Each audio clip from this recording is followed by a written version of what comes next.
Cooks have been adding decidedly savory ingredients into desserts for years because it's fun and unexpected, like bacon on donuts or olive oil in cake or potato chips in cookies, which is what Morgan's gonna make today. Yeah, Julia, I am here for it. I love salty sweet things, Me so I'm too. all about the savory ingredients in baked goods. So this was actually invented by a company that was trying to market their potato chips. Aha. So they put a recipe on the back of the bag, and then people realized it was really good. That said, you do want to be really thoughtful about the balance in your cookies because potato chips can make a greasy cookie. Yeah, they're pretty fatty. They're pretty fatty, but they're also delicious. So here I have 1.5 ounces of reduced fat potato chips. Aha. So if you don't have a scale, you can just use a hefty handful and measure it after you break them up. So I'm just gonna add them to a Ziploc bag, and then I'm gonna crush them up. So you can do the gentle method. I guess it's not that gentle. I'm like, or you can That just just like, looks fun. you can get out your aggression if you want. Live it up, girl, live it up. I know, I'm like, live it up, smash some potato chips, enjoy your life. So you want them pretty finely chopped because you don't want like a huge hunk of potato chip in there. You just want little bites in there, like almost like a sprinkle.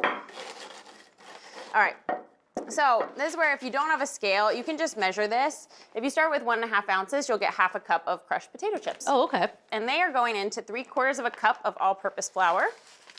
I also have 1/4 cup of finely chopped toasted pecans. So these just add a nice little bit of complexity and a little crunch factor.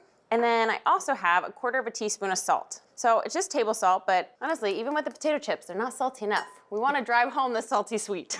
And let me give this a nice little whisk, get everything nice and combined.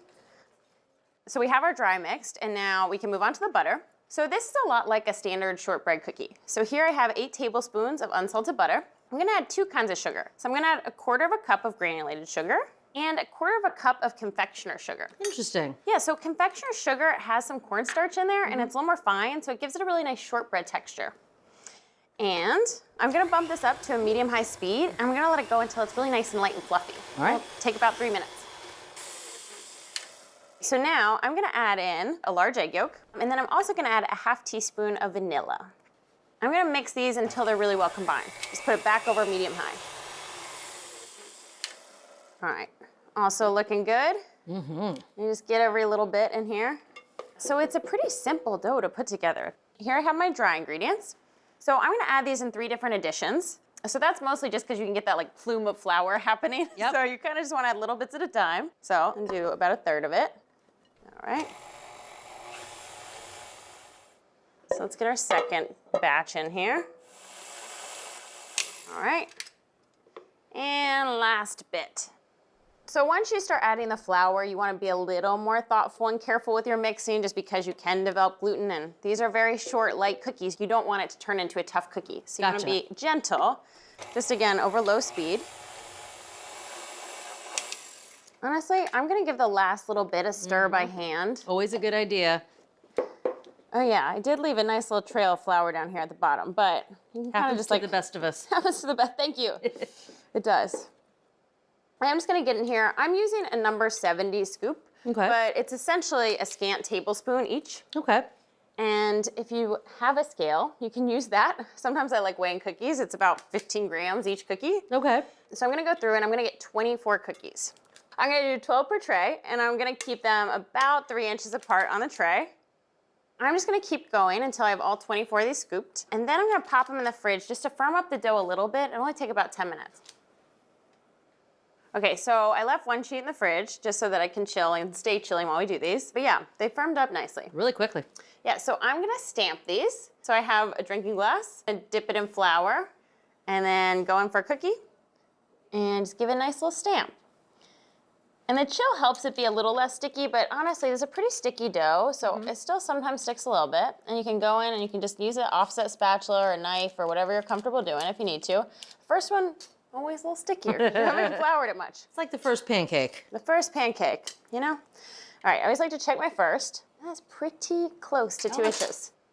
This dough doesn't actually spread that much in the oven, so it really just gives them like a nice flat surface area. Like I want these to be really crispy. You get the crispy edges, like they're not quite lacy, but they have this really nice crisp texture to them. And so by getting them nice and thin, you're kind of playing that up. I think they're looking pretty good. Okay, so I'm just gonna bake these. I'm doing one sheet at a time, so I'll grab the other one and stamp those out. But I'm just going in a 350-degree oven. I'm gonna bake them until they're just set, and they're gonna be just a little golden around the edges, but I don't really want them to start browning. So it'll take anywhere between 10 and 13 minutes. I'm gonna get in there and rotate it once halfway through. Okie doke. At Cooks Illustrated, we're food nerds. That's why every recipe we develop involves research, cooking science, and rigorous testing by our team of expert test cooks. Only the highest rated recipes earn a place in our award-winning magazine. Every issue features our latest recipes and discoveries, cooking tips, and equipment and ingredient reviews. Our step-by-step photos and hand-drawn illustrations show you exactly how to succeed.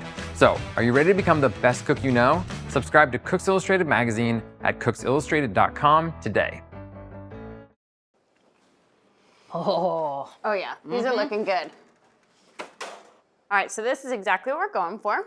Just like a little golden around the edges. You don't really want them to get too golden. That's a little too far. They get a little crunchy and not crisp. Aha. So they should just be set, which is exactly what we're going for here. These need to cool at least 15 minutes before we can work with them. Okay. But thankfully, we have this first batch out. Nice and cool, Yeah. nice and crisp, good texture. Those look good. They would be delicious, and we could eat them like this, but what makes a cookie even better? Chocolate. Here I have 2 different kinds of chocolate. I'm gonna show you a little way to like quick temper chocolate.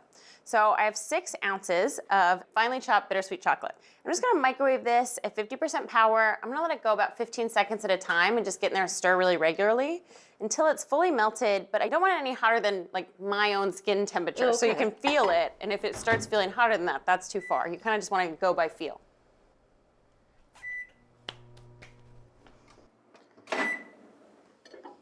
All right, so you do want to get in there and stir really regularly. Like chocolate can go from melted and delightful to scorched very quickly. And back in.